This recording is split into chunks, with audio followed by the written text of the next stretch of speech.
Good morning. నేను Jyotsna. Andhra Pradesh cabinet మరోసారి భేటీ కానుంది. నేడు ఉదయం 11 గంటలకు ఏపీ సచివాలయంలో ముఖ్యమంత్రి నారా చంద్రబాబు నాయుడు అధ్యక్షతన మంత్రిమండలి సమావేశం జరగనుంది. కేబినెట్ భేటీలో విశాఖ పెట్టుబడుల సదస్సు, జిల్లాల పునర్వ్యవస్థీకరణ వంటి పలు ఆసక్తికర అంశాలపై చర్చించనుంది కేబినెట్. మరోవైపు ఈ నెల 14, 15 తేదీల్లో విశాఖ వేదికగా పెట్టుబడుల సదస్సు జరగనున్న వేళ ఈ అంశంపై ప్రధానంగా కేబినెట్ చర్చించనుంది. ఇప్పటికే ఈ సదస్సుకు సంబంధించిన ఏర్పాట్ల పనులను మంత్రులు, అధికారులకు అప్పగించారు చంద్రబాబు నాయుడు.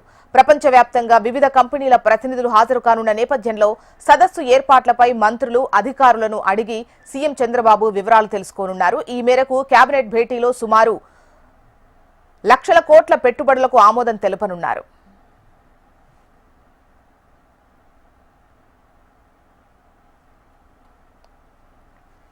అలాగే ఇటీవల రాష్ట్రాన్ని అతలాకుతలం చేసిన మోంతా తుఫాన్ ప్రభావం, నష్టం అంచనాలు, పరిహారం వంటి విషయాలపైన చర్చించనున్నారు. సిఆర్డీఏ నుంచి 7,500 కోట్ల రూపాయల రుణం తీసుకునేందుకు సైతం కేబినెట్ అనుమతి ఇవ్వనుంది. మరోవైపు రాష్ట్రాభివృద్ధి కోసం పలు సంస్థలకు కేటాయించిన భూములకు గ్రీన్ సిగ్నల్ ఇవ్వనుంది.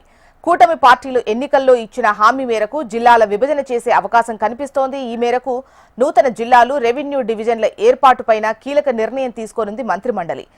దీనిపై ఇప్పటికే కేబినెట్ సబ్ కమిటీ సమావేశంలో నిర్ణయం తీసుకున్నారు. కేబినెట్ సబ్ కమిటీ నివేదిక ప్రకారం జిల్లాల విభజనపై ఆంధ్రప్రదేశ్ కేబినెట్ తుది నిర్ణయం తీసుకోనుంది.